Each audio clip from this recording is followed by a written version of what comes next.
Raja damai telah lahir, genap rencananya di dalam dunia.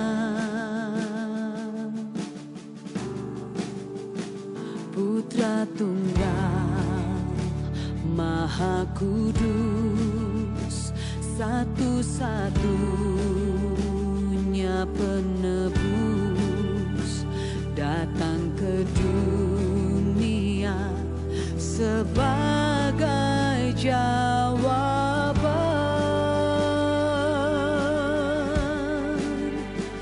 Juru selamat dunia, Kristus Tuhan, Dia firman yang jadi manusia, bawa pengharapan bagi kita, terima kehidupan yang kekal. Al-Masih yang Maha Mulia, penuh kuasa sempurna, sungguh layak terima segala pujian. Juru selamat dunia, Kristus Tuhan, Dia firman yang jadi manusia, bawa pengharapan bagi kita, terima kehidupan yang kekal.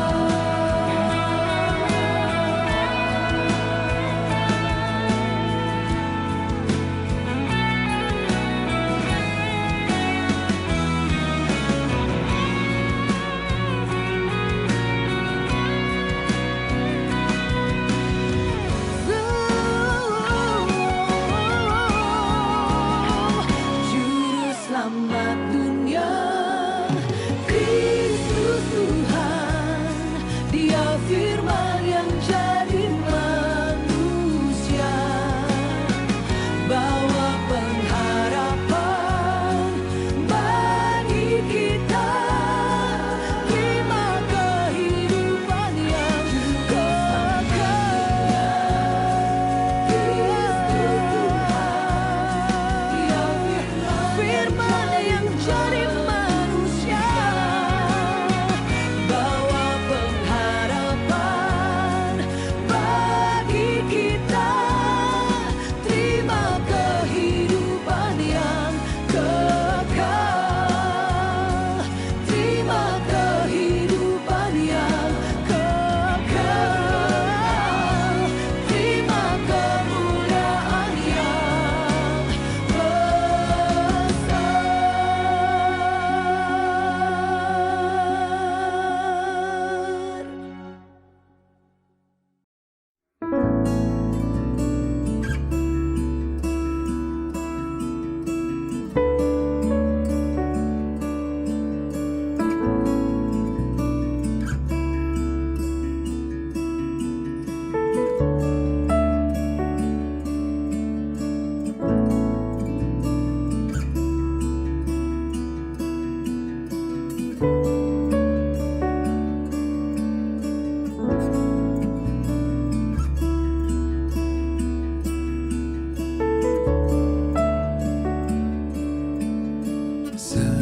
Seperti palungan, layakkanlah hatiku menyambutmu Tuhan.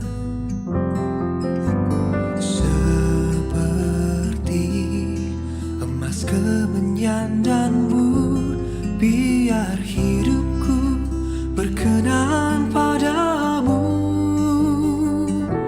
Sebab Natal tak akan berarti tanpa kasih-Mu. Lahir di hatiku hanya bersamamu, Yesusku. ku rasakan selalu. Indahnya Natal di hatiku.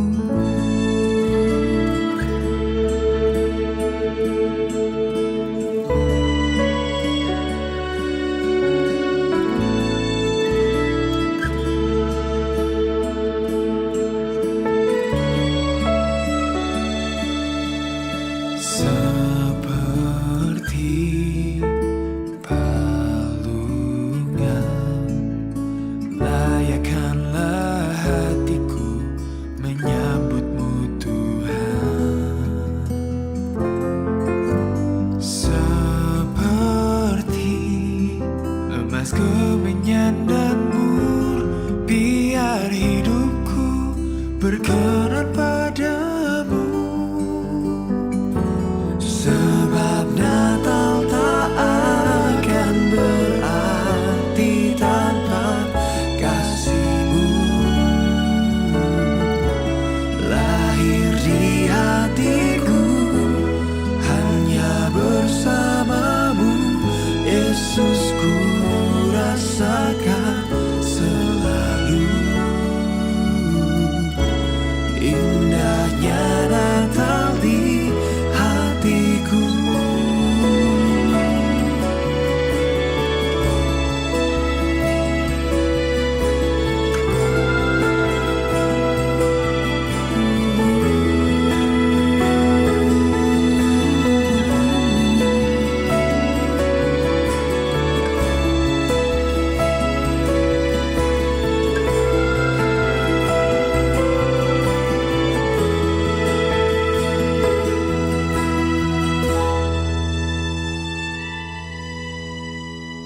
Penasehat ajaib, Allah yang perkasa, Bapa yang kekal, Raja damai. Sambutlah Dia, Yesus Tuhan, Juru Selamat dunia.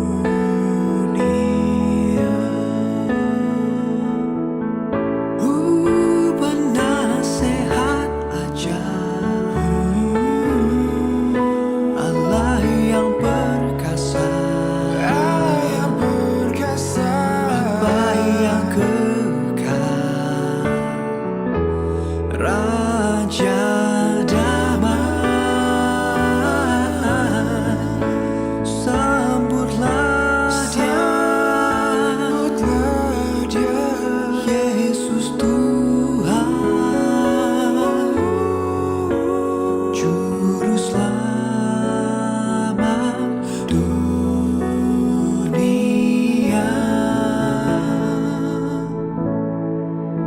Sambutlah Dia, Yesus Tuhan,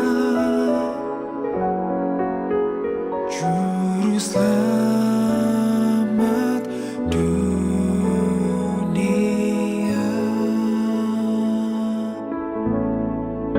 Sambutlah Dia,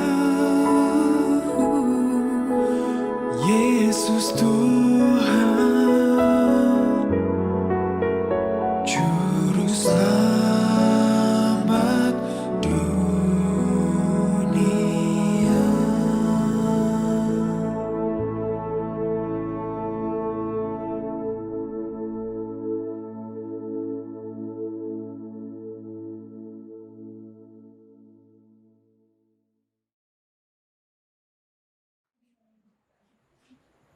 Bapak, Ibu, Saudara sekalian, mari kita persiapkan hati kita, persiapkan pikiran kita.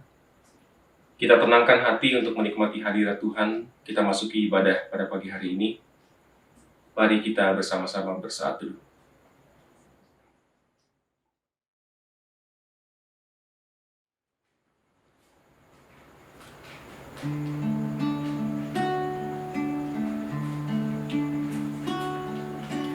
fajar yang baru sudah rekat. Yesus Kristus datang di dunia. Hari bahagia tinggal tetap. Siapkan segera jalan baginya. Siapkan segera jalan baginya. Kabar yang baik nyanyikanlah. Yesus Kristus datang di dunia. Suara yang nyaring pun bergema. Siapkan segera jalan baginya. Siapkan segera jalan baginya. Bumi yang baru telah menjelang. Yesus Kristus datang di dunia. Damai sejahtera tak berselang. Siapkan segera jalan baginya. Siapkan segera jalan baginya.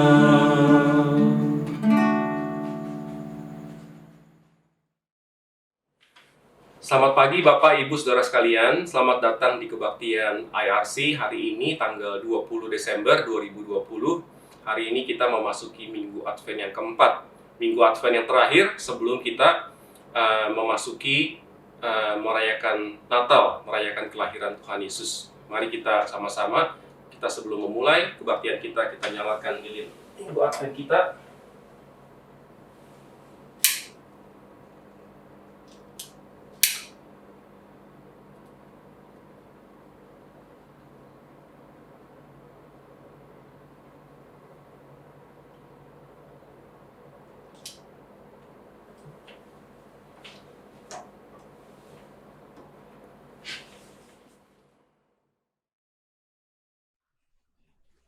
Sesungguhnya, seorang perempuan muda mengandung dan akan melahirkan seorang anak laki-laki, dan ia akan menamakan dia Immanuel.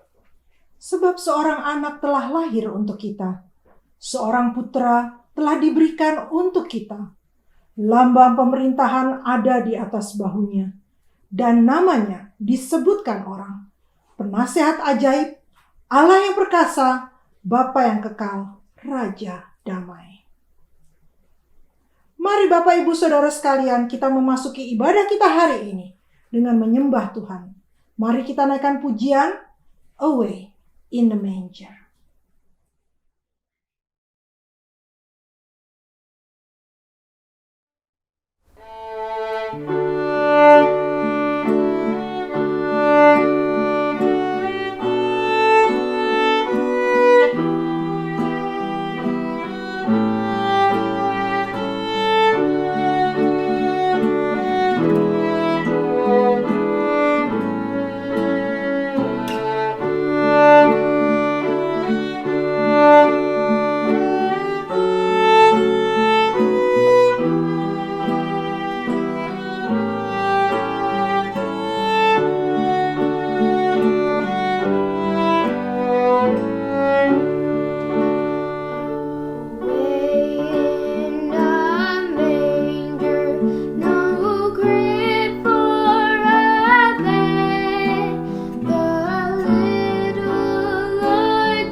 hear me, Lord Jesus.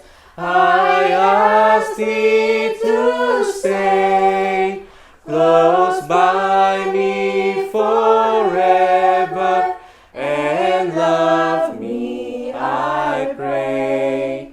Bless all the dear children in thy tender care, and fit us for heaven to live with thee there.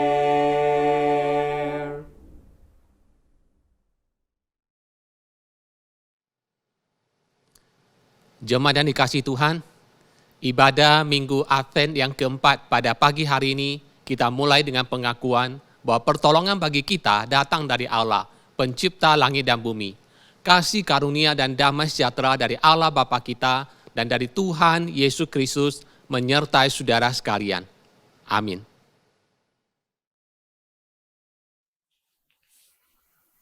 Bapak, Ibu, saudara sekalian, tanpa sadar mungkin kita menyakiti hati pasangan kita, hati keluarga kita, hati teman-teman kita, dan bahkan hati Tuhan.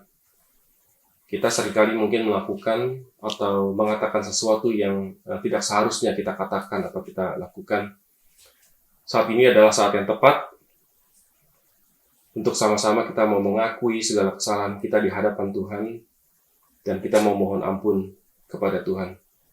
Mari bersama-sama kita berdoa.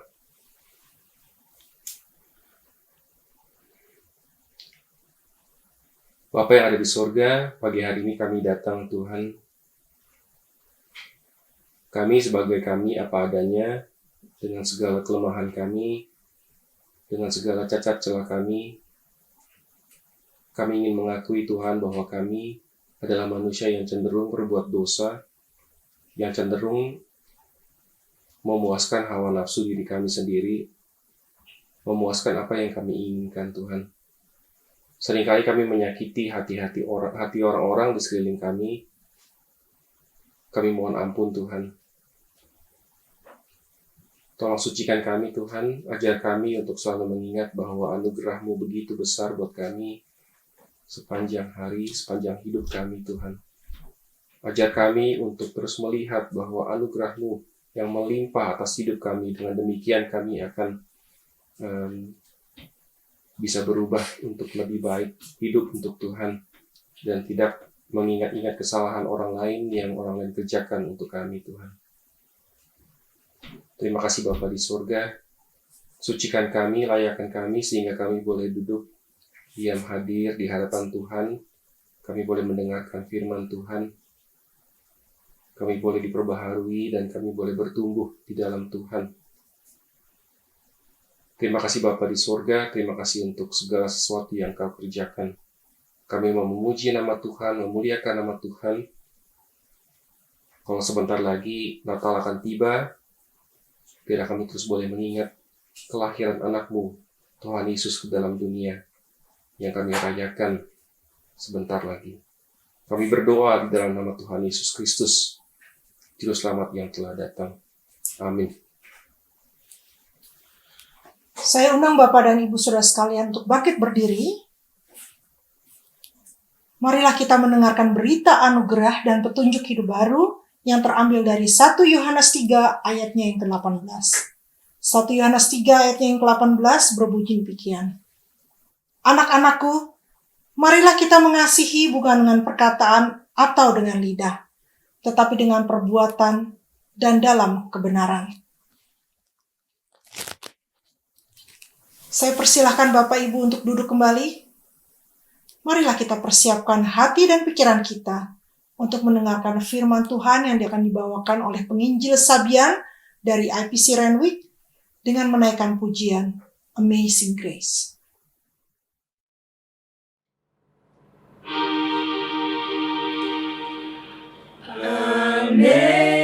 Amazing grace, how sweet the sound that saved a wretch like me.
'Twas grace that taught my heart to fear, and grace my fears relieved.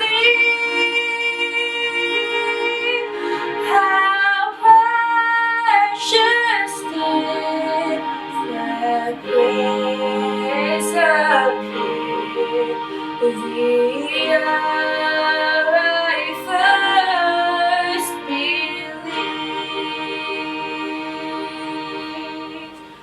When we've been days and 1,000 years, bright shining as the sun,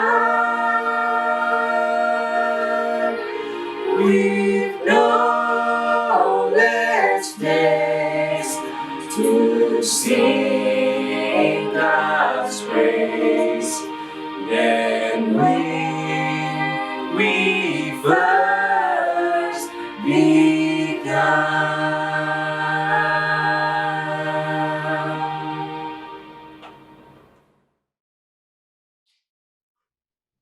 Shalom Bapak Ibu Saudara sekalian yang dikasihi oleh Tuhan. Saya bersyukur pada kesempatan hari ini saya bisa membagikan perenungan firman dari Yohanes 6 kepada jemaat IRC. Mari sebelum kita mulai perenungan kita berdoa memohon ilham atau penyingkapan dari Roh Kudus. Bapak, kami bersyukur hari ini kami boleh berkumpul, kembali beribadah bersama walaupun kami di rumah masing-masing. Kami bersyukur karena jarak dan tempat tidak memisahkan kami, jarak dan tempat tidak berarti. Karena kami menyembah Allah yang maha hadir. Dimanapun kami berada, Tuhan hadir. Bapak, kami bersyukur karena sekarang kami boleh punya kesempatan untuk merenungkan firman. Kami percaya firman-Mu penuh dengan kebenaran, penuh dengan tuntunan. Tapi kami manusia yang terbatas. Oleh karena itu, kami memohon kemurahan Roh Kudus untuk menolong kami sambil kami membaca, kami boleh mengerti firman ini. Dan tidak hanya diubah secara pemahaman, tapi kami boleh bertumbuh menghidupi kebenaran tersebut. Terima kasih Bapa untuk kesempatan hari ini. Berbicaralah lewat hamba-Mu. Ampuni segala dosanya dan layakkan dia untuk menyatakan kebenaran firman. Dan di dalam nama Tuhan Yesus, kami menyiapkan diri kami dibentuk oleh kuasa Roh Kudus. Dalam nama Tuhan Yesus kami berdoa. Amin. Bapak Ibu Saudara sekalian, saya bacakan bacaan kita hari ini dari Yohanes 6 ayat 25 sampai 40. Ketika orang banyak menemukan Yesus di seberang laut itu, mereka berkata kepadanya, "Rabi, bila mana engkau tiba di sini?" Yesus menjawab mereka, "Aku berkata kepadamu, sesungguhnya kamu mencari aku bukan karena kamu telah melihat tanda-tanda, melainkan karena kamu telah makan roti itu dan kamu kenyang. Bekerjalah bukan untuk makanan yang akan dapat binasa, melainkan untuk makanan yang bertahan sampai kepada hidup yang kekal, yang akan diberikan Anak Manusia kepadamu. Sebab dialah yang disahkan oleh Bapa Allah dengan meterainya." Lalu kata mereka kepadanya, "Apakah yang harus kami perbuat supaya kami mengerjakan pekerjaan yang dikehendaki Allah?"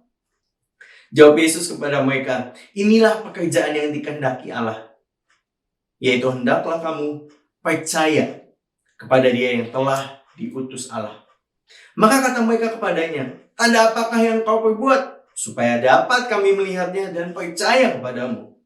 Pekerjaan apakah yang engkau lakukan? Nenek moyang kami telah makan mana di padang gurun seperti ada tertulis, mereka diberinya makan roti dari surga." Maka kata Yesus kepada mereka, "Aku berkata kepadamu, sesungguhnya bukan Musa yang memberikan kamu roti dari surga, melainkan Bapa-Ku yang memberikan kamu roti yang benar dari surga. Karena roti yang dari Allah ialah roti yang turun dari surga dan yang memberi hidup kepada dunia." Maka kata mereka kepadanya, "Tuhan, berikanlah kami roti itu senantiasa." Kata Yesus kepada mereka, "Akulah roti hidup. Barang siapa datang kepadaku, ia tidak akan lapar lagi. Dan barang siapa percaya kepadaku, ia tidak akan haus lagi." Tetapi aku telah berkata kepadamu, sungguh pun kamu telah melihat aku, kamu tidak percaya. Semua yang diberikan Bapa kepadaku akan datang kepadaku. Dan barang siapa datang kepadaku, ia tidak akan kubuang. Sebab aku telah turun dari surga bukan untuk melakukan kehendakku, tetapi untuk melakukan kehendak Dia yang telah mengutus aku. Dan inilah kehendak Dia yang telah mengutus aku, yaitu supaya dari semua yang telah diberikannya kepadaku, jangan ada yang hilang, tetapi supaya ku bangkitkan pada akhir zaman. Sebab inilah kehendak Bapa-Ku, yaitu supaya setiap orang yang melihat Anak dan yang percaya kepadanya beroleh hidup yang kekal, dan supaya aku membangkitkannya pada akhir zaman. Demikian bacaan firman Tuhan. Yang berbahagia adalah kita yang membaca, merenungkan, dan menghidupinya. Haleluya. Bapak Ibu Saudara sekalian, belakangan ini saya terlibat lebih banyak dalam pelayanan sekolah minggu di gereja, dan saya makin kagum dengan mama-mama, dengan ibu-ibu. Jadi ingat mama saya sendiri juga. Satu artikel yang saya dapati menarik. Artikel ini terambil dari Sign of Times dari Mei 92. Dikatakan bahwa kalau dibandingkan antara wanita yang punya anak dan yang tidak punya anak, wanita yang tidak punya anak punya waktu senggang yang setara dengan tambahan 3 bulan dalam setahun. Jadi buat orang-orang ibu-ibu yang tidak memiliki anak, ada 3 bulan free. 1 tahun jadi 15 bulan buat mereka. Dari mana hitungannya? Hitungannya berangkat dari fakta bahwa rata-rata ibu-ibu yang punya anak menghabiskan 3,5 jam lebih banyak dalam pekerjaan rumah. Ditambah lagi, ibu-ibu yang dengan anak ini akan menghabiskan 11 jam seminggu untuk kegiatan yang berhubungan dengan anak-anak mereka. Kalau kita tambahkan ini semua, kurang lebih ada 754 jam dalam setahun. Dan kalau kita bagi dalam pola kerja seperti biasanya, akan ada 3 bulan, di mana dalam 3 bulan itu kerjanya 5 hari, dan dalam setiap hari kerja ada 12 jam. Ibu-ibu dengan anak bekerja 3 bulan lebih banyak bagi anak mereka dibandingkan ibu-ibu yang single atau tidak memiliki anak. Nah, Bapak Ibu Saudara sekalian, seorang ibu bersumbangsi dengan demikian besar bagi didik kembang anak-anak mereka. Kondisi dan kontribusi yang mereka berikan itu sering nggak kita lihat, nggak kita sadari. Tapi ternyata bukan hal yang sepele dan bisa dipandang sebelah mata. Bicara tentang kontribusi, hari ini bacaan kita, perikop kita juga mengajak kita untuk mengevaluasi diri. Bagaimana selama ini kita menjalani kehidupan kita? Bagaimana sumbangsi kita? Kontribusi apa yang kita lakukan? Fokus kerjaan kita diarahkan kepada hal apa? Kemana larinya kontribusi kita selama ini? Pesan firman Tuhan mengajak kita untuk mengarahkan kontribusi kita pada kebenaran. Kebenaran bahwa Yesus Kristus adalah roti hidup yang membawa hidup kekal. Saya ulang sekali lagi. Yesus Kristus adalah roti hidup yang membawa kehidupan kekal bagi setiap orang yang percaya. Mari kita lihat kebenaran ini lewat bacaan kita lebih detail. Di ayat 25 dikatakan, ketika orang banyak menemukan Yesus di seberang laut itu, mereka bertanya kepadanya, "Rabi, kapan engkau sampai di tempat ini?" Pertanyaan ini berangkat dari penasaran orang banyak. Asumsi mereka Tuhan Yesus berjalan mengelilingi pesisir danau Galilea sepanjang malam. Namun kita tahu dari perikop sebelumnya bukan itu yang terjadi. Tuhan Yesus berjalan di atas air dan kemudian naik kapal bersama dengan murid-murid sampai ke seberang. Dan Tuhan Yesus tahu dengan benar kalau Tuhan Yesus kasih tahu kepada mereka penyeberangan yang spektakuler, orang banyak akan terkesan. Tapi ini tidak akan membawa manfaat bagi mereka. Kenapa tidak akan membawa manfaat? Bapak Ibu Saudara sekalian, kalau Tuhan Yesus menyatakan apa yang terjadi pada malam sebelumnya, penyingkapan ini hanya akan membuat orang banyak makin teguh dalam konsep mereka yang keliru tentang Tuhan Yesus. Orang banyak melihat Tuhan Yesus selama ini sebagai pembuat mukjizat dan sosok yang mampu memimpin revolusi terhadap pemerintahan Romawi.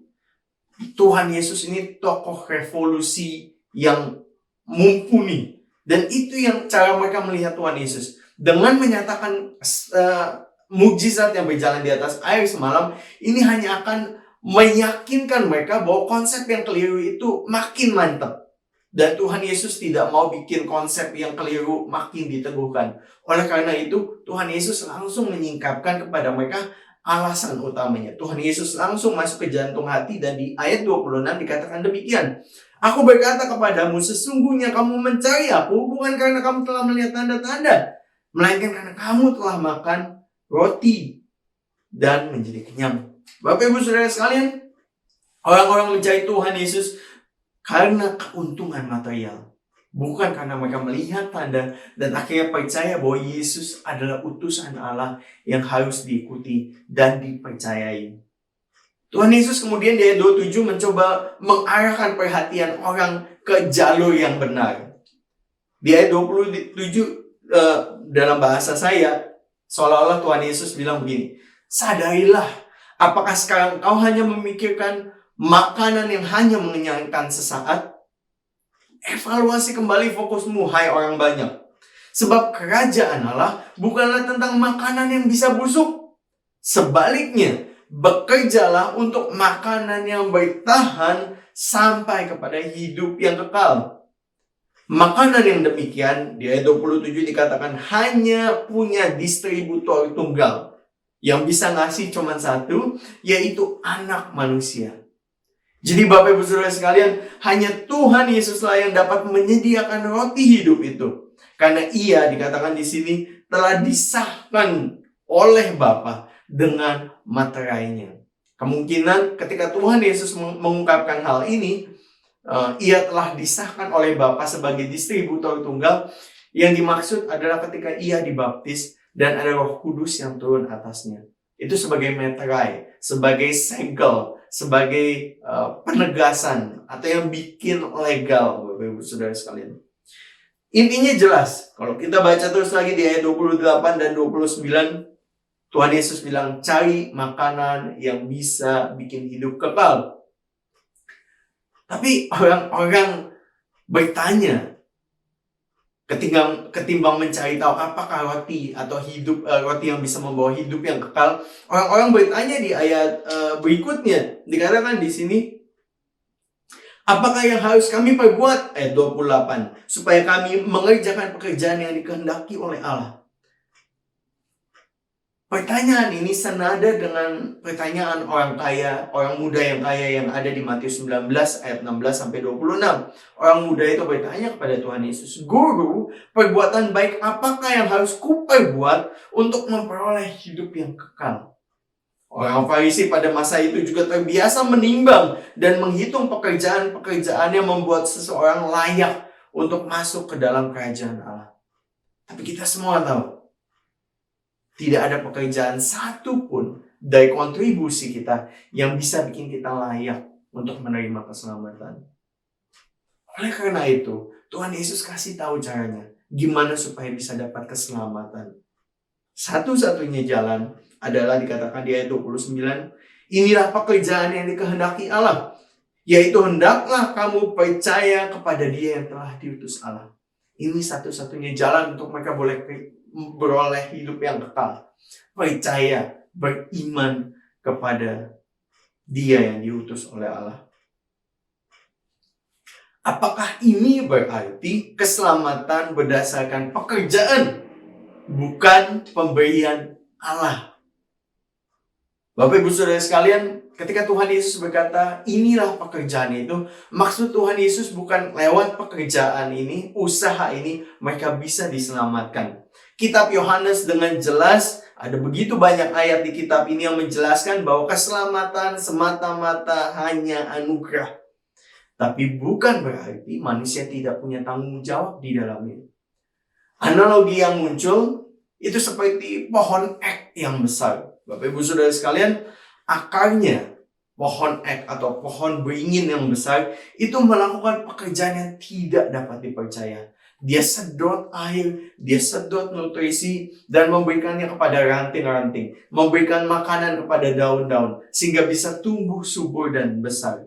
Tapi Bapak Ibu Saudara sekalian, akar-akar pohon ini tidak menghasilkan nutrisi itu. Sudah ada, nutrisi itu sudah tersedia di tanah. Demikian pula dengan pekerjaan iman. Pekerjaan iman semata-mata adalah pekerjaan menerima anugerah Tuhan. Kalau Tuhan tidak kasih, kita tidak bisa memperolehnya. Jadi yang kita kerjakan ketika beriman adalah menerima anugerah itu. Bapak Ibu Saudara sekalian, lanjut di ayat 30-31. Jawab mereka, orang banyak itu ketika Tuhan Yesus bilang, percayalah kepada yang diutus oleh Allah. Mereka bertanya, tanda apakah yang engkau perbuat supaya dapat kami melihatnya dan percaya kepadamu? Bapak Ibu, ini pertanyaan yang sangat mengherankan. Kenapa mengherankan? Karena mereka menjadi saksi mata. Di ayat 2, mereka melihat begitu banyak orang disembuhkan. Dan di ayat 26 di pasal ini, mereka melihat bagaimana Yesus memberi makan begitu banyak orang. Ini adalah tanda-tanda yang jelas. Tapi kenapa mereka masih meminta tanda yang lebih?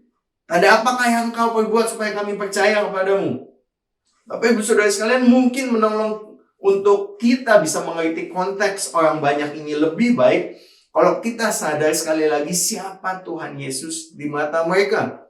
Tuhan Yesus dipandang sebagai mungkin potensial Mesias. Musa kedua yang diharapkan dapat memberi makan banyak orang. Tapi orang-orang menginginkan tanda yang lebih hebat dari mana yang Musa berikan. Mereka menginginkan persediaan tak henti dari atas, persediaan tidak henti roti dari surga. Buat kita Bapak Ibu Saudara sekalian yang hidup di Sydney, makanan bukan sesuatu hal yang sulit dicari. Kita nggak kenal istilah gagal panen seperti masyarakat agraria. Kita nggak ngerti karena sepanjang tahun kalau kita datang ke supermarket itu rak-rak pasti ada makanannya. Ada makanan yang nggak ada musim-musim tertentu tapi tidak pernah tidak ada makanan. Paling kemarin waktu lagi pandemi heboh awal-awal tisu kosong. Tapi tetap ada makanan Bapak Ibu Saudara sekalian. Tapi bukan itu kondisi orang pada zaman itu. Kondisi dahulu jauh berbeda dari zaman sekarang. Kalau mungkin sekarang saya cari padanannya kurang lebih berupa jaminan sosial. Jaminan dari Centerlink, tunjangan dari Centerlink atau Medicare atau sejenisnya Bapak Ibu Saudara sekalian. Jadi seperti memilih pemimpin pemerintah, kita mengharapkan pemimpin mana yang punya policy, kebijakan yang menguntungkan masyarakat dan penduduk lebih baik. Pemimpin mana yang memberikan tunjangan lebih besar. Pemimpin mana yang bisa potong pajak lebih banyak. Yang bisa bikin pelayanan medis lebih baik. Sehingga antriannya kalau kita mau operasi lebih cepat. Kurang lebih kayak begitu yang digumulkan oleh orang-orang waktu ini ketika meminta tanda dari Tuhan Yesus. Dengan kata lain, jadi mereka berkata kepada Tuhan Yesus, kalau engkau mau kami mengikuti engkau, jaminkan penghidupan kami sehari-hari. Kasih kami makanan. Sama seperti Musa kasih makan bangsa Israel 40 tahun. Lagi-lagi konsep mereka keliru. Dan di ayat 32 Tuhan Yesus kembali mengajarkan kebenaran lewat pernyataan. Aku berkata kepadamu, sesungguhnya bukan Musa yang memberikan roti, melainkan Bapakku yang di surga. Lagi pula roti yang diberikan berbeda. Dulu leluhur bangsa Israel makan mana dan hanya kenyang sesaat. Tapi kini yang Tuhan Yesus tawarkan adalah roti yang sejati, roti yang benar, roti yang datang dari surga, yang akan memelihara tidak hanya secara sesaat, kenyang sesaat, tapi secara spiritual dan secara kekal selama-lamanya.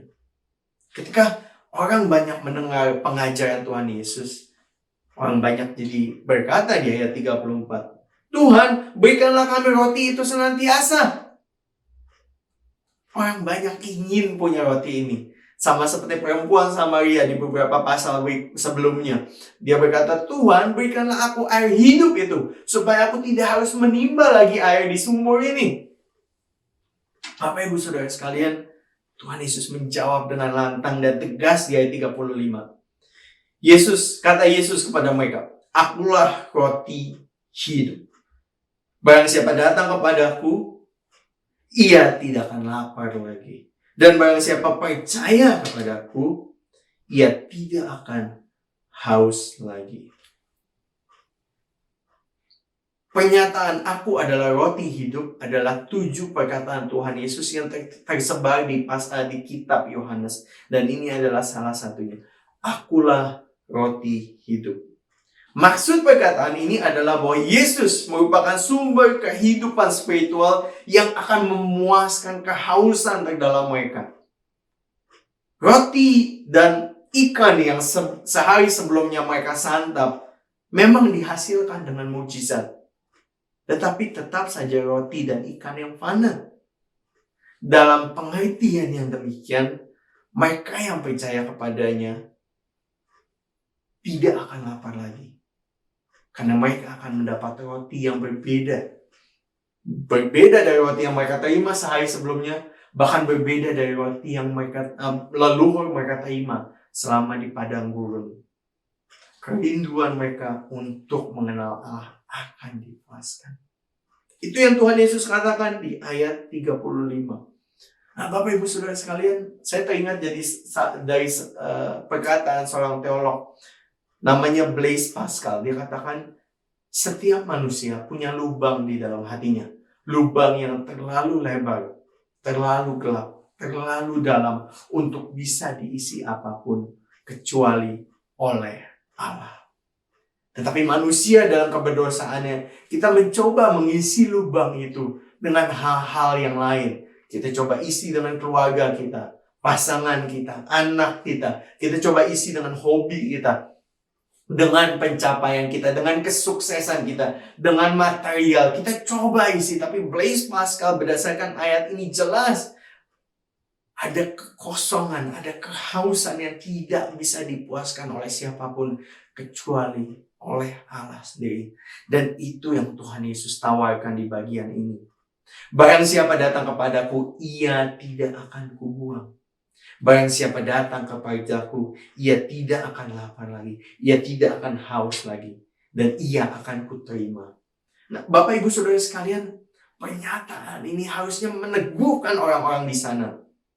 Sama seperti saya harap pernyataan ini bisa meneguhkan setiap kita. Setiap orang yang datang kepada Tuhan Yesus tidak akan dibuang olehnya. Ayat 37.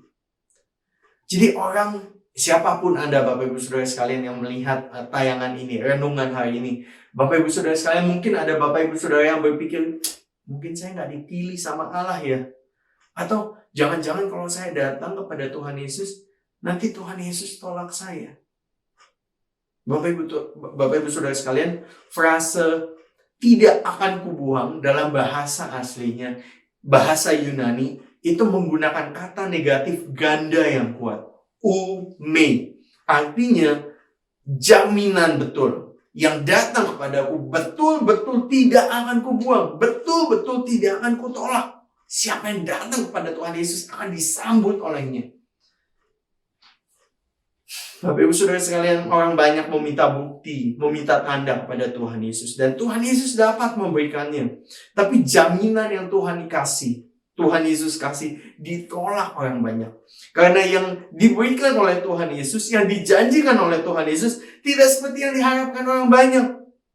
Sungguh ironis, orang menolak roti hidup yang diberikan oleh Tuhan Yesus, yang jauh lebih unggul dari roti mana maupun roti yang biasa mereka makan. Hanya karena itu tidak sesuai dengan mau mereka. Tapi Tuhan Yesus kemudian menjelaskan mengapa mereka menolak. Di ayat 39 dan 40 dikatakan, semua yang telah diberikannya kepadaku tidak akan hilang. Semua yang diberikan Bapa kepada Tuhan Yesus tidak akan hilang. Kalau ada orang-orang yang tidak menerima Tuhan Yesus, yang menolak Tuhan Yesus, berarti mereka tidak diberikan Bapa kepada Tuhan Yesus. Mereka tidak dipilih Bapa untuk selamat dan diserahkan kepada Tuhan Yesus. Semua yang telah diberikan Bapa kepadaku tidak akan kutolak, tetapi akan kuterima. Bapa telah memilih sekumpulan orang dan menyerahkannya kepada anak untuk diselamatkan. Mereka inilah orang-orang yang tidak akan terhilang. Mereka akan beroleh keselamatan dengan terus percaya sampai akhir zaman. Dan saat itu tiba, saat akhir zaman tiba, Tuhan Yesus akan membangkitkan setiap orang dan menganugerahkan hidup yang kekal. Setiap orang yang percaya kepadanya, Tuhan Yesus akan pelihara sampai akhir dan memberikannya hidup yang kekal. Mungkin ketika Bapak Ibu baca bagian ini, muncul pertanyaan, bagaimana dengan Yudas Iskariot? Katanya Tuhan Yesus tidak akan menolong. Katanya Tuhan Yesus akan memelihara iman seseorang. Kok ada Yudas Iskariot? Ini kan contoh bukti yang jelas bagaimana orang yang mengikut Tuhan Yesus bisa ujung-ujungnya malah membelot. Bapak Ibu Saudara sekalian, peristiwa kasus Yudas Iskariot itu bukan karena sang anak Allah tidak dapat memelihara imannya. Melainkan karena Yudas adalah anak kebinasaan sejak awal. Bapak Ibu bisa baca di Yohanes 17 ayat 12. Sejak awal, ia adalah anak kebinasaan. Dan kalau kita baca di pasal 6 yang terakhir, Yesus juga mengatakan bahwa Yesus telah memilih setiap murid-muridnya. Tetapi di antara mereka, di antara ke-12 itu, ia tahu sejak awal bahwa ada yang berasal dari iblis. Ada yang adalah iblis. Ayat 70 mengatakan, jawab Yesus kepada mereka, bukankah aku sendiri yang telah memilih kamu yang 12 ini? Namun seorang di antara kamu adalah iblis. Jadi Tuhan Yesus sejak awal sudah tahu bahwa Yudas memang bukan orang pilihan. Bapak Ibu Saudara sekalian, di ayat 37 kita beroleh pernyataan. Satu hal yang penting yang saya mau kemukakan di sini Bapak Ibu Saudara sekalian, ayat 37. Semua yang diberikan Bapa kepadaku akan datang kepadaku, dan barang siapa datang kepadaku, ia tidak akan kubuang. Di ayat 37 kita beroleh pernyataan bahwa Tuhan Yesus pasti menerima siapa-siapa yang diberikan Bapa kepadanya.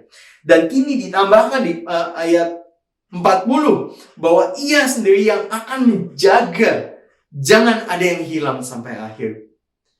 Ini adalah doktrin yang kita orang reform percaya sebagai doktrin perseverance of the saints, pemeliharaan orang-orang kudus sampai akhir. Baik dengan kalimat positif di ayat 40 maupun kalimat negatif di ayat 37, kita tahu jelas bahwa orang pilihan Tuhan akan terus dijaga sampai akhir. Mereka tidak akan meninggalkan Tuhan, mereka tidak akan murtad. Bapak Ibu Saudara sekalian, doktrin ini sungguh menyejukkan kita, bukan? Karena kalau berdasarkan kekuatan kita saja sebagai manusia, kita mudah sekali putus asa. Kita mudah sekali kesal sama Tuhan. Dan gampang sekali untuk meninggalkan Allah. Kalau mengandalkan kekuatan manusia, tidak ada harapan. Tapi bersyukur bukan hanya Tuhan yang memilih kita untuk percaya. Tapi Tuhan yang juga akan menjaga kita sampai akhirnya. Kita bisa lihat di bagian lain di Yohanes 5, Yohanes 10, Roma 8, Roma 11, Filipi 1, Ibrani 6, 2 Timotius 2, 1 Petrus 1, dan masih banyak lagi. Bahwa Tuhan akan menjaga orang-orang pilihannya. Dalam ayat-ayat ini dan banyak ayat-ayat lain, Alkitab mengajarkan bahwa ada rencana yang tidak dapat diubah. Ada panggilan yang tidak dapat dibatalkan. Ada warisan yang tidak dapat dinodai. Ada fondasi yang tidak dapat digoyahkan. Dan ada materai yang tidak bisa dirusak. Ada kehidupan yang tidak binasa. Dipelihara, dijaga, disimpan baik-baik oleh Allah dan oleh Tuhan Yesus. Saya jadi ingat peristiwa yang saya alami beberapa waktu lalu, Bapak Ibu Saudara sekalian. Mobil saya secara nggak sengaja waktu saya mundur nabrak tiang warnanya kuning. Jadi bumper saya itu ada bekas-bekas warna kuning. Saya coba googling gimana cara menghilangkan bekas kuning itu, dan dikatakan pakai WD gitu. Jadi saya coba gitu ya, ternyata lumayan. Saya gosok lama-lama hilang. Tapi nggak hilang juga. Jadi saya lakukan beberapa kali dalam beberapa kesempatan. Dan makin lama makin baik. Tapi nggak berapa lama kemudian, Bapak Ibu Saudara sekalian, mobil saya ditabrak dari belakang. Penyok bumpernya. Dan diganti dengan yang baru. Nah, Bapak Ibu Saudara sekalian, pertanyaan saya kepada kita semua. Kalau kita, Bapak Ibu Saudara sekalian, jadi saya, dan Bapak Ibu tahu, ini mobil, bempernya ada kuning-kuningnya, tapi seminggu kemudian akan diganti dengan yang baru. Lewat satu kecelakaan kecil. Bapak Ibu masih gosok nggak itu mobil? Seminggu kemudian diganti yang baru. Mungkin nggak ya? Percuma. Digosok pun nanti diganti. Bapak Ibu Saudara sekalian, balik ke pertanyaan saya di awal tadi. Ada ibu-ibu yang kita lihat dengan dedikasi mencoba bersama dengan suaminya membangun, mendidik anak-anak dalam takut akan Tuhan. Dan ini kontribusi yang berharga.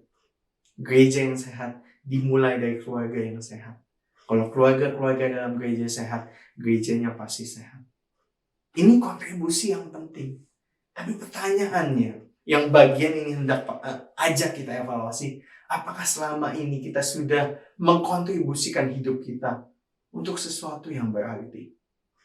Jangan-jangan kita cuma gosok bemper kayak yang saya lakukan.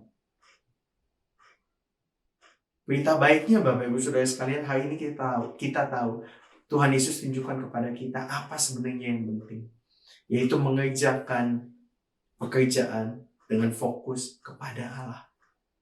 Bekerjalah untuk memperoleh hidup yang kekal, untuk memperoleh roti yang kekal, roti yang hidup. Bapak Ibu Saudara sekalian, ini bukan berarti Bapak Ibu kita nggak boleh punya mobil yang lebih kinclong, rumah yang bersih, karena nanti kotor lagi misalnya, atau kita perlu kerja asal-asalan saja. Kita perlu bekerja. Tapi jelas di Kolose dibilang kerjalah seperti untuk Tuhan dan bukan untuk manusia. Apa fokus utama kita? Apa big picture kita waktu kita berjibaku habis-habisan menginvestasikan hidup kita, energi kita? Apakah itu untuk sesuatu yang berdampak kekal? Apakah itu untuk makin dekat kepada Tuhan dan memuliakan Tuhan?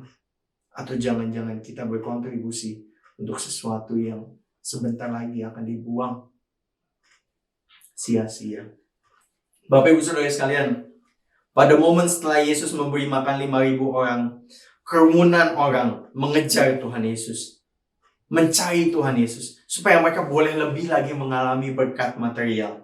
Tapi Tuhan Yesus mengkritik motivasi materialistis mereka. Tuhan Yesus bilang, carilah hidup roti yang hidup.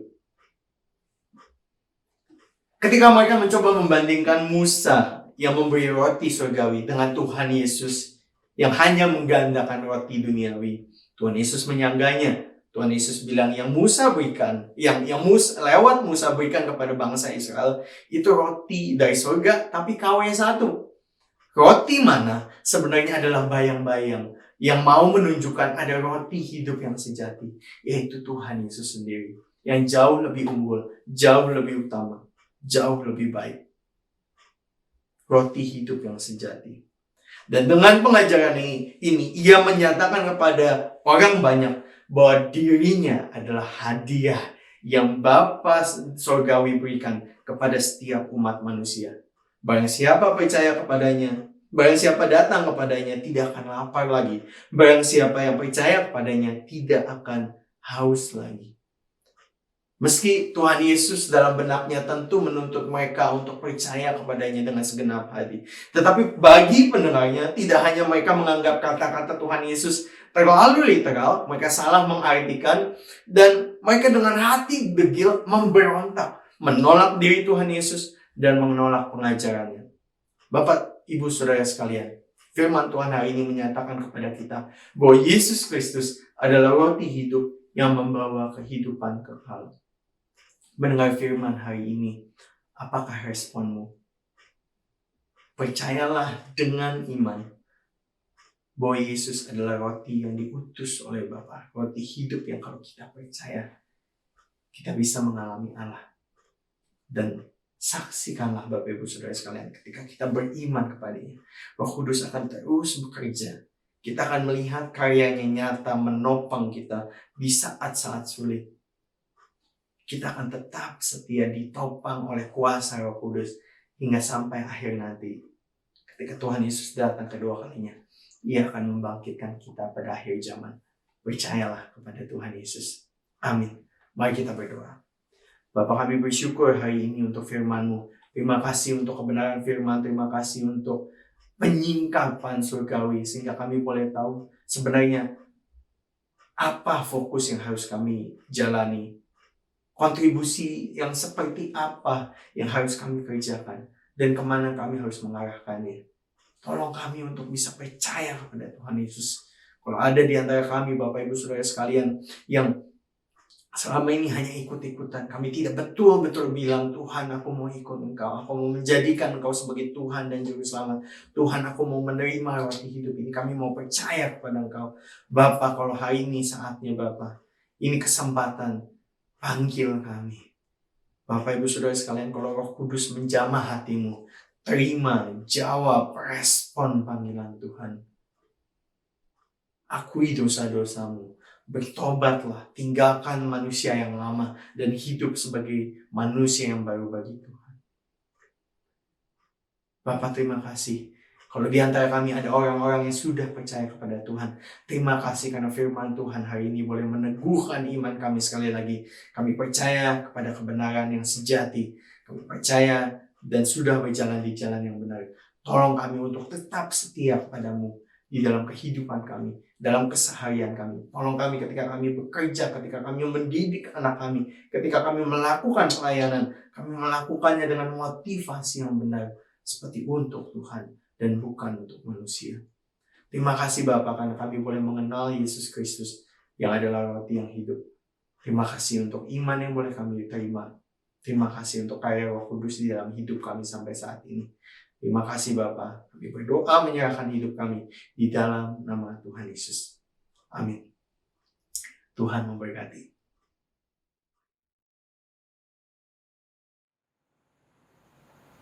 Bapak Ibu Saudara sekalian, saya undang untuk bangkit berdiri bersama dengan gereja segala abad dan tempat. Marilah kita mengikrarkan pengakuan iman kita seturut dengan pengakuan iman rasuli. Aku percaya kepada Allah, Bapa yang Maha Kuasa, Pencipta langit dan bumi, dan kepada Yesus Kristus, Anak yang tunggal Tuhan kita, yang dikandung dari Roh Kudus, lahir dari anak darah Maria, yang menderita sengsara di bawah pemerintahan Pontius Pilatus, disalibkan, mati dan dikuburkan, turun ke dalam kerajaan maut. Pada hari yang ketiga, bangkit pula dari antara orang mati, naik ke surga, duduk di sebelah kanan Allah, Bapa yang Maha Kuasa. Dan dari sana Ia akan datang untuk menghakimi orang yang hidup dan yang mati. Aku percaya pada Roh Kudus, gereja yang kudus dan am, persekutuan orang kudus, pengampunan dosa, kebangkitan tubuh, dan hidup yang kekal. Amin. Silakan duduk Bapak Ibu saudara sekalian. Mari kita tundukkan kepala kita satukan hati kita naikkan doa syafaat kita, mari kita berdoa. Bapa yang ada di sorga, kami mau berdoa Tuhan, kalau beberapa hari lagi kami merayakan hari kelahiran anak-Mu Tuhan Yesus di hari Natal. Kami mau berdoa untuk perayaan, peringatan di gereja kami IRC yang akan kami nikmati bersama-sama Tuhan, maupun di gereja di mana-mana tempat. Kalau mungkin tidak semua gereja bisa bersatu secara fisik di gereja mereka karena COVID, Tuhan terus pimpin, Tuhan pelihara dan berkati supaya media apapun yang dipakai, channel apapun yang digunakan, berita Natal boleh tetap disebarkan dan disampaikan kepada setiap anak-anak Tuhan, setiap jemaat Tuhan boleh mendengarkan dan diperbaharui. Tuhan tolong, janganlah biarkan COVID-19 ini menjadi satu penghalang untuk anak-anak Tuhan boleh merayakan kasih Natal. Terima kasih Bapa di surga, kami berdoa untuk segala persiapan yang dikerjakan, baik untuk pemimpin liturgi, untuk musik, untuk penyanyi, untuk firman Tuhan yang akan dibawakan. Tuhan pimpin semuanya, sehingga semuanya boleh berjalan dengan lancar. Kami juga mau berdoa Tuhan Yesus untuk anak-anak Tuhan di mana-mana tempat, baik di Australia, di Indonesia maupun di seluruh dunia, kalau anak-anak kami memasuki satu era di mana segala sesuatunya sangat mudah didapatkan, tantangan begitu banyak, hal-hal lain yang mereka bisa kerjakan di luar lebih menyenangkan dibanding mereka harus ke gereja. Tuhan tolong Tuhan Yesus bekerja supaya anak-anak ini juga boleh Tuhan jamah, dan Tuhan bukakan hati mereka sehingga mereka juga boleh menerima Tuhan Yesus sebagai juru selamat kami. Dan lebih dari itu Tuhan, mereka juga boleh memegang teguh firman Tuhan dan mereka tidak mudah digoyahkan oleh segala tantangan pencobaan dunia ini Tuhan. Dan juga mereka pada saat mereka besar nanti, mereka ke uni maupun ke tempat kerja mereka bukan hanya menjadi anak-anak Tuhan yang secara tegar berdiri, tapi mereka juga boleh dengan berani menyebarkan firman Tuhan melalui perkataan mereka, melalui perbuatan mereka, supaya lebih banyak orang yang boleh percaya kepada Tuhan dan diselamatkan. Terima kasih Bapa di surga, kami mau serahkan doa syafaat kami ini ke dalam tangan Tuhan Yesus Kristus yang telah mengajar kami berdoa. Bapa kami yang di surga, dikuduskanlah nama-Mu, datanglah kerajaan-Mu, jadilah kehendak-Mu di bumi seperti di surga. Berikanlah kami pada hari ini makanan kami yang secukupnya, dan ampunilah kami akan kesalahan kami, seperti kami juga mengampuni orang yang bersalah kepada kami. Tapi jangan membawa kami ke dalam pencobaan, tapi lepaskanlah kami dari yang jahat. Karena Engkau yang mempunyai kerajaan, dan kuasa, dan kemuliaan sampai selama-lamanya. Amin. Bapak, Ibu, Saudara yang Tuhan kasihi, saat ini juga kita diberikan kesempatan untuk menyatakan rasa syukur kita kepada Tuhan dengan memberikan persembahan kepada Tuhan. Ayat persembahan terambil dari 1 Tawarik 16 ayatnya yang ke-29. Ia yang menyediakan benih bagi penabur dan roti untuk dimakan. Ia juga yang akan menyediakan benih bagi kamu dan melipat gandakannya dan menumbuhkan buah-buah kebenaranmu. Di layar Bapak Ibu Saudara sekalian, saat ini tertampil bank account dari IRC. Saat ini kita diberikan kesempatan untuk mengungkapkan rasa kasih kita, rasa syukur kita kepada Tuhan. Kita bisa memberikan persembahan kita dengan mentransfer uang kita ke bank account yang ada di layar, atau kita bisa juga menyisihkan uang kita ke dalam amplop. Saat nanti sebentar lagi kalau kita bisa sama-sama ke gereja, kita bisa bawa amplop ini dan kita persembahkan kepada Tuhan. Bapak Ibu Saudara sekalian, kita mau mengakhiri ibadah kita pada pagi hari ini, Minggu Advent yang keempat. Kita mengingat bahwa Yesus telah lahir ke dunia ini. Dia datang dengan satu misi untuk menyelamatkan kita semua. Mari kita beritakan kabar baik ini kepada keluarga dan teman-teman kita dimanapun Tuhan telah menempatkan kita. Kita tutup ibadah kita dengan menaikkan pujian Angels We Have Heard on High.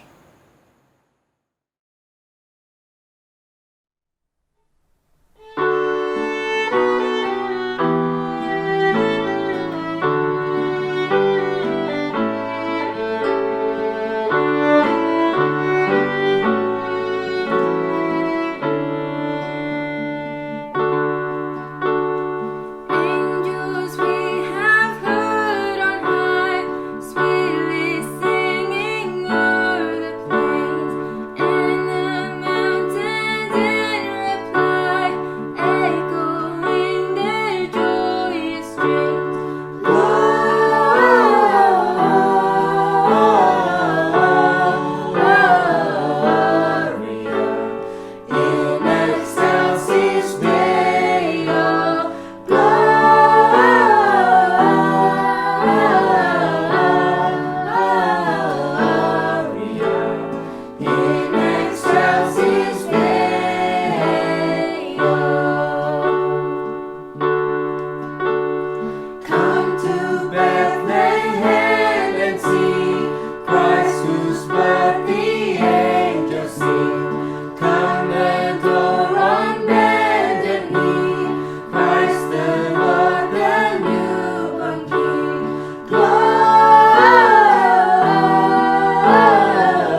Bapak Ibu Saudara sekalian, mari kita kembalikan segala puji, kemuliaan, dan hormat kita kepada Allah Tritunggal dengan menaikkan doksologi.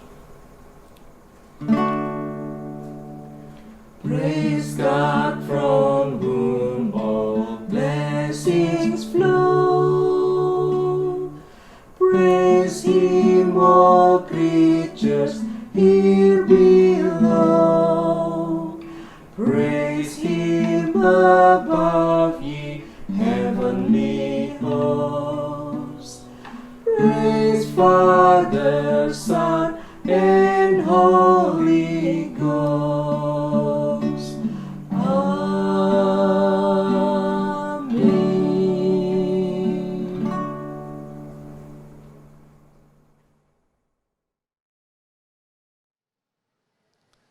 Jemaat yang dikasihi Tuhan, mari kita kembali ke dalam kehidupan kita masing-masing, ke dalam tugas, pekerjaan, dan panggilan kita masing-masing dengan menerima berkat dari Allah Tritunggal.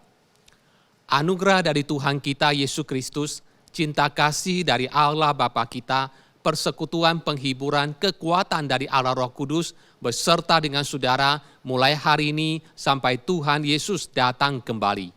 Amin. Terima kasih untuk partisipasi jemaat sekalian dalam kebaktian kita pada pagi hari ini, dan mewakili session dan juga seluruh jemaat dari IRC, kami mengucapkan terima kasih untuk pelayanan penginjil Sabian Purnama yang telah menyampaikan firman Tuhan untuk kami semuanya. Kiranya Tuhan yang terus memberkati pelayanan Anda. Dan jemaat yang dikasihi Tuhan, tanggal 25 Desember kita akan merayakan Natal, merayakan kelahiran Tuhan kita Yesus Kristus. Dan perayaan Natal atau ibadah Natal ini akan kita laksanakan melalui Zoom, supaya kita bisa berinteraksi, kita boleh melihat satu sama lain, berbagian di dalam kebaktian Natal ini. Oleh karena itu, minta perhatian jemaat sekalian, supaya bisa mempersiapkan waktunya, mempersiapkan segala perangkat yang ada, supaya kita bisa merayakan kelahiran Tuhan Yesus bersama-sama melalui ibadah, melalui Zoom. Tuhan memberkati Anda dimanapun Anda berada. Tuhan memberkati.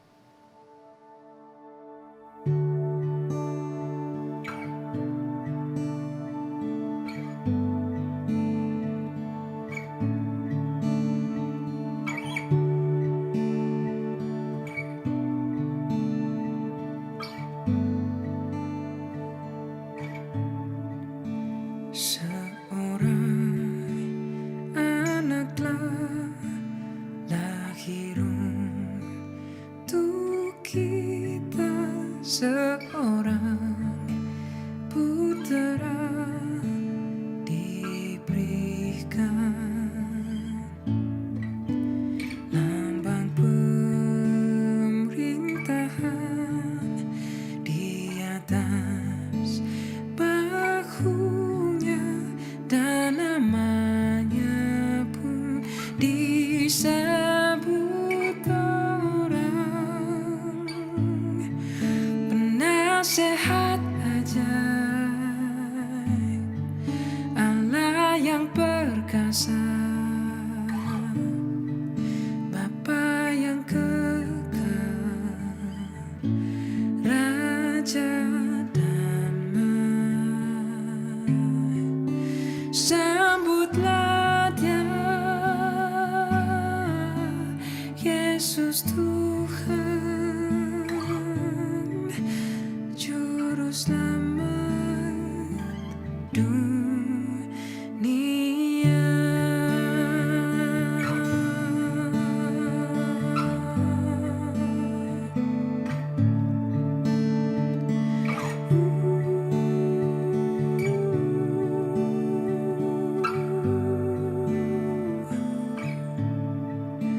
Seorang anak telah lahir untuk kita, seorang putera diberikan, lambang pemerintahan di atas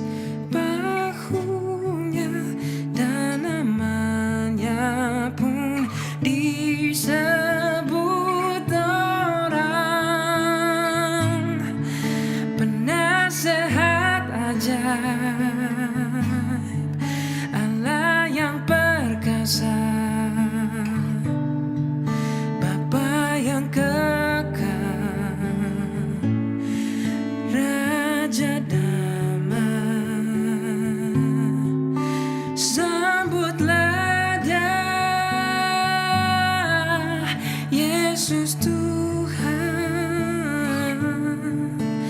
Juru Selamat dunia,